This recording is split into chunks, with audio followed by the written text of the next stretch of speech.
alegria que nós celebramos mais uma vez este culto ao nosso bom Deus e Pai. E nós nos alegramos quando nós estamos na sua presença para podermos louvar o seu santo nome. Quero saudar a todos e a todas nessa noite com a palavra que é lema deste domingo, que é o 5º domingo após Pentecostes. Palavra que encontramos em Efésios capítulo 1, verso 17. O Deus de nosso Senhor Jesus Cristo, o Pai da glória, conceda a vocês o espírito de sabedoria e de revelação no pleno conhecimento dele. Que esta palavra se cumpra em nossa vida ao longo desta semana, que é a palavra que quer nos acompanhar.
A graça de nosso Senhor Jesus Cristo, o amor de Deus, nosso Pai, e a comunhão consoladora do Espírito Santo seja com cada um e com cada uma de vocês, irmãos e irmãs em Cristo. Amém. Nós vamos fazer a leitura do texto que é previsto para a pregação de hoje à noite, para a nossa edificação, no primeiro livro da Bíblia, livro de Gênesis, no último capítulo, capítulo 50, os versos 15 até 21. Nesse texto, nós temos um relato de algo que eu tenho certeza que cada um de nós que está aqui vai se identificar.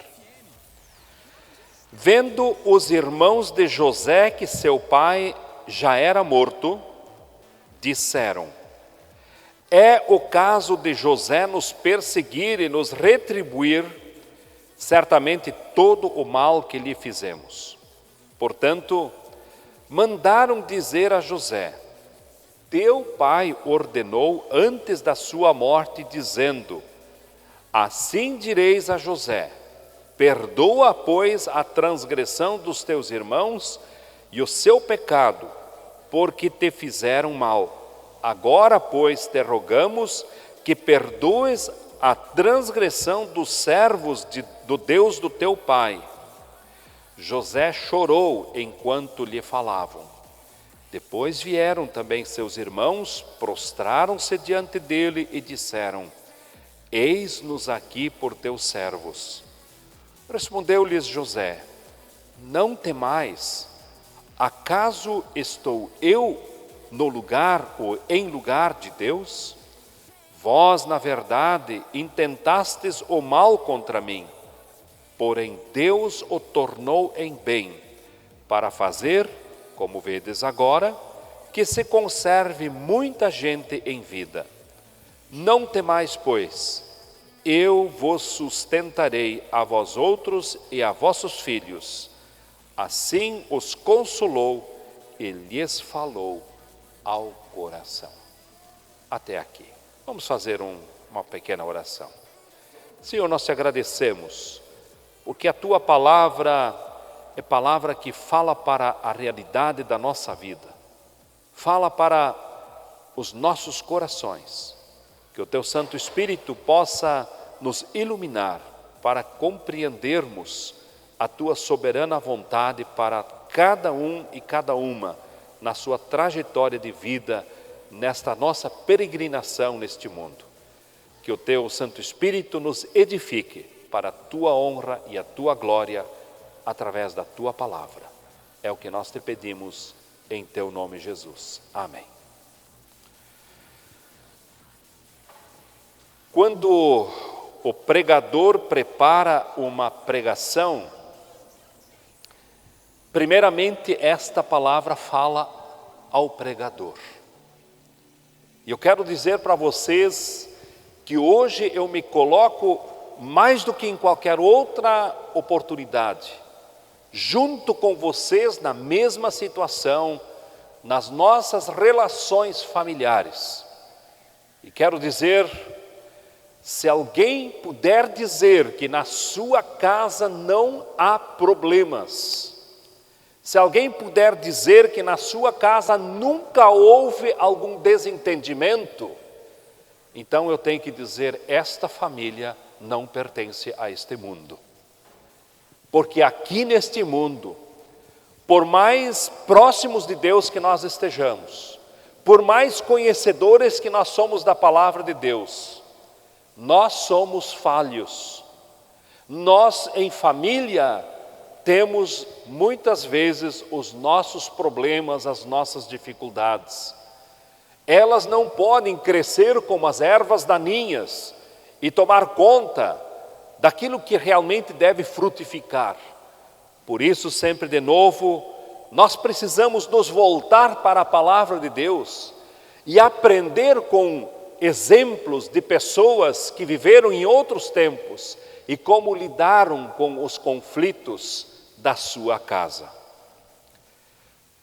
A palavra que José diz para os seus irmãos, quando eles estão tremendo que nem vara verde, de medo, porque José era um homem muito poderoso, depois do rei Faraó, José era o homem mais poderoso de todo o império egípcio. Ele tinha o poder de dizer para os soldados, matem os meus irmãos, esses covardes que me venderam como escravo, e eles os matariam. E os seus irmãos sabiam deste poder, e eles mandam um recado, eles elaboram um plano, o pai já estava morto, para que José não os castigasse. E José diz uma coisa, estou por acaso no lugar de Deus? Eu não tenho esse poder. Vocês intentaram mal contra mim, mas Deus o tornou em bem. Hoje nós queremos aprender sobre esta afirmação. Deus torna o mal em bem. Não é fácil compreender esta afirmação. José tem um caso de família. José e seus irmãos, ele era o 11º filho de Jacó, depois dele nasce ainda o caçulinha, o Benjamim. Antes de José haviam nascido 10 irmãos. E esses 10 irmãos mais velhos não aceitavam muito bem os mimos que o pai, já um pouco mais velho, Jacó, dava para este menino José. Um ciúme muito grande cresceu no coração desses irmãos, porque percebiam que o pai dava uma atenção muito especial para José. Assim, também aconteceu que José teve alguns sonhos, E na sua ingenuidade, na sua inocência, ele conta para os seus irmãos que ele tinha sonhado, que todos tinham cortado trigo e amarrado em feixes, e os feixes dos seus irmãos, até do pai e da mãe, se inclinaram para o dele que ficou de pé. Ele disse: quem você pensa que é? Você acha que você é o reizinho sobre nós? E aí a inveja começa a crescer, e a inveja leva a uma ação cruel. Eles vendem seu próprio irmão para os mercadores ismaelitas para a escravidão no Egito. Quando José chega ao Egito como escravo, vai parar na casa de um alto oficial do exército de Faraó, chamado Potifar. A Bíblia nos conta nos capítulos anteriores que a casa de Potifar foi abençoada, se tornou uma família próspera. Potifar enriqueceu como nunca pela administração de José. Era jovem, inteligente e era bonito. A esposa de Potifar se sentiu atraída por esse jovem e o convidou para algo que ele não poderia fazer. Não queria ser alguém que pecaria contra Deus e contra o seu Senhor, deitando-se com a mulher de Potifar. Então uma mentira é inventada e Potifar é condenado novamente e vai parar na prisão. Na prisão, José começa a arrumar toda a administração das celas, e talvez os presos do faraó nunca tiveram uma vida tão boa na prisão como naqueles dias que José esteve lá. E José interpreta os sonhos de dois servidores do palácio, o padeiro-chefe e o copeiro-chefe.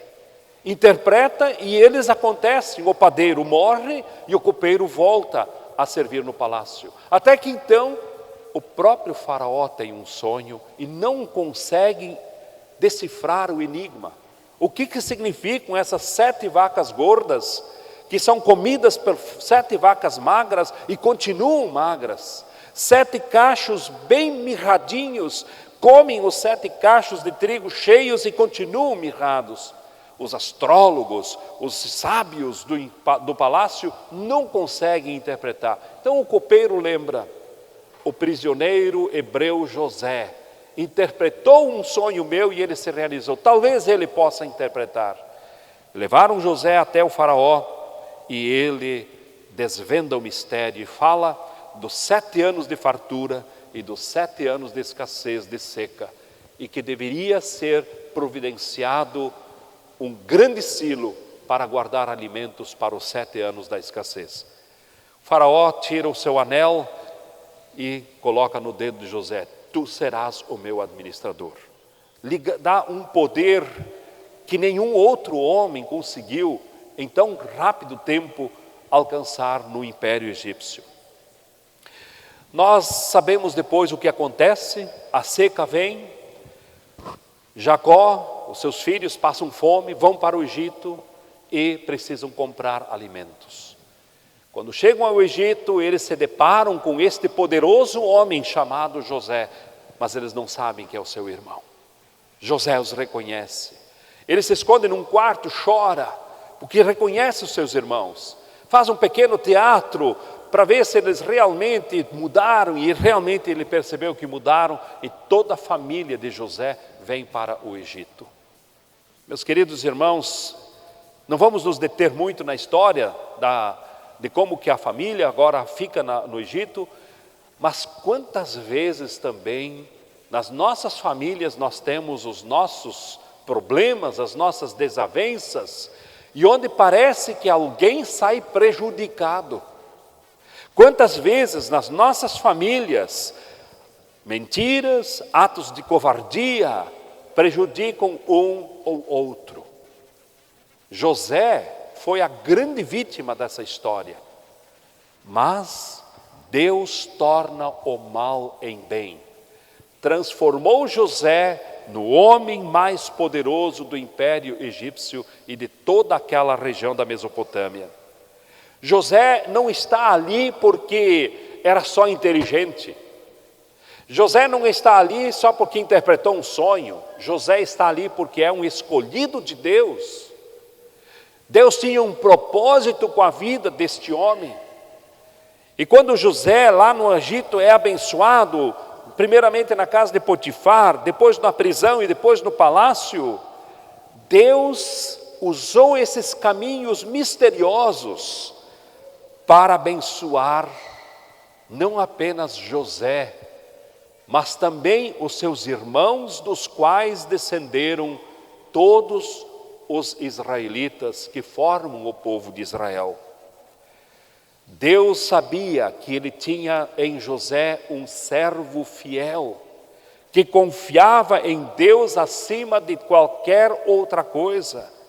Apesar de todos os males que ele teve que absorver, e injustamente, de forma muito covarde, José não abandonou a sua confiança em Deus. José se tornou um homem poderoso pela mão de Deus, que lhe concedeu sabedoria em todas as situações da sua vida. E agora, nessa situação em que os seus irmãos se encontram, o pai morre, e agora como é que nós ficamos diante de José? Nós percebemos como Deus transforma o mal em bem pela força do perdão. José faz a diferença. Em Romanos capítulo 12, verso 17, nós ouvimos hoje: aprendemos a não retribuir o mal com o mal, não se vingar, mas dar lugar ou deixar de lado a ira. Não se deixar vencer do mal, mas vencer o mal com o bem. Jesus, quando estava na cruz, nos deu este exemplo, orou ao Pai, pendurado, mais morto do que vivo: Pai, perdoa-lhes, porque eles não sabem o que fazem. Mais tarde, na primeira carta às comunidades espalhadas na diáspora, Pedro escreve na sua primeira carta, capítulo 4, verso 8: o amor de Deus, o amor das pessoas cobre multidão de pecados, ou o amor compensa muitas faltas cometidas. Perdoar, meus queridos irmãos, é algo que Deus faz conosco. Deus nos perdoa e nós recebemos não por merecimento, mas recebemos por graça. Quando nós nos dispomos a perdoar, nós não o fazemos por sentimentos, porque nós muitas vezes não estamos prontos para perdoar, porque o sentimento é de raiva, é de ira, é de vingança, é de muita coisa ruim que passa, muita mágoa acumulada no nosso coração. Por isso, perdoar é uma escolha.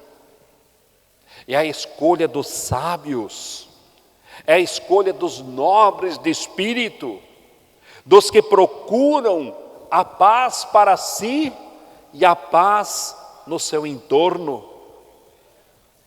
Quando nós perdoamos, nós somos pessoas livres. Quando nós perdoamos, nós não sofremos com certas doenças como a insônia e depressão e outros males, pressão alta e assim por diante, porque nós nos livramos das cargas. Nós conseguimos viver uma vida leve, uma vida tranquila, sem carregar estes fardos. Por isso, meus irmãos, perdão é o caminho da cura das lembranças ruins, das coisas ruins que aconteceram na nossa vida. E quando José perdoa os seus irmãos, e isso nós também aprendemos dele, ele promove uma convivência harmoniosa com a sua família. Deus faz isso conosco.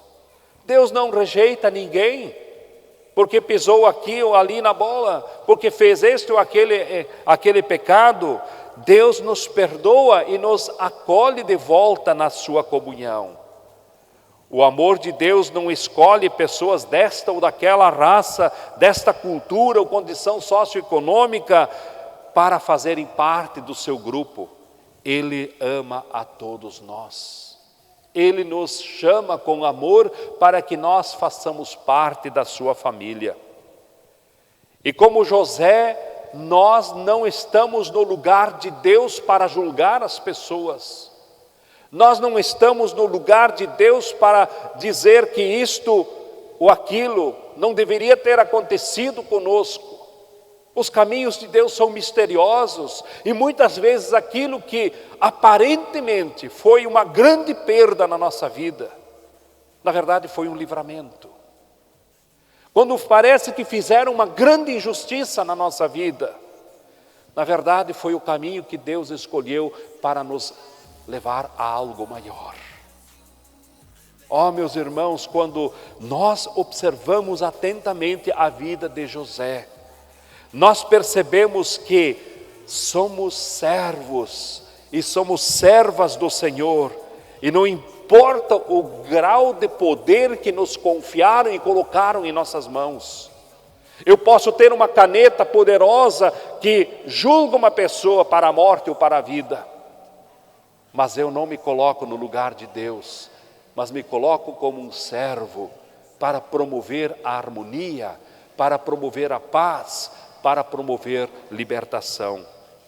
Por isso todos nós somos responsáveis pela harmoniosa convivência entre nós e principalmente na nossa família. As opiniões diferentes não devem ser motivos para as brigas, para guerras, mas devem ser caminhos para o crescimento e o amadurecimento humano. Que nós não esqueçamos disso. Deus torna o mal em bem. É um mistério, mas é verdade.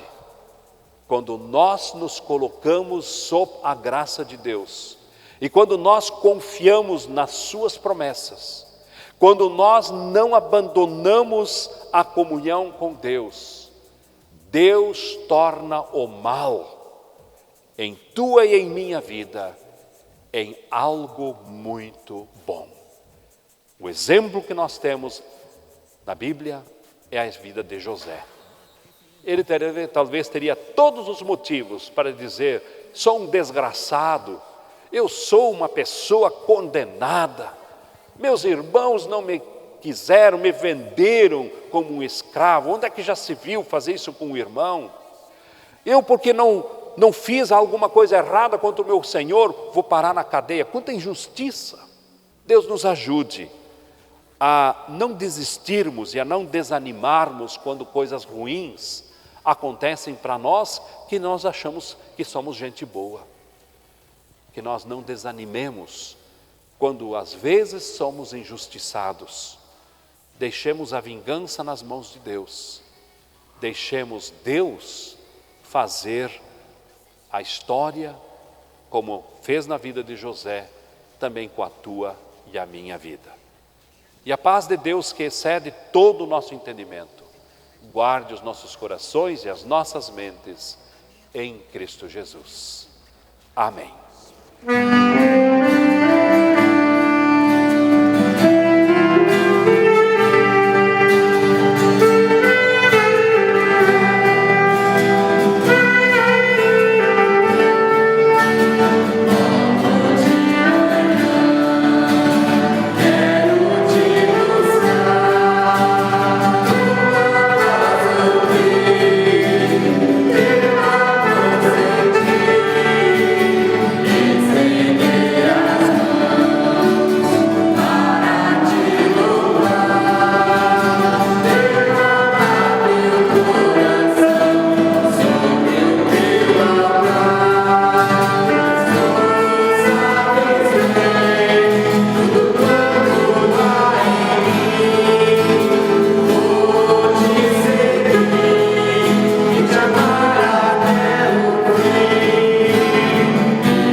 Senhor te abençoe e te guarde. O Senhor faça resplandecer o seu rosto sobre ti, tenha misericórdia de ti. O Senhor sobre ti levante o seu rosto e te conceda a sua paz. Seja abençoado pelo triuno Deus, o Pai, o Filho e o Espírito Santo. Amém. Fiquem todos na paz de Cristo e sirvamos a Deus com alegria, lembrando sempre que os caminhos do Senhor são misteriosos e aquilo que parece ser mal, Deus transforma em bem.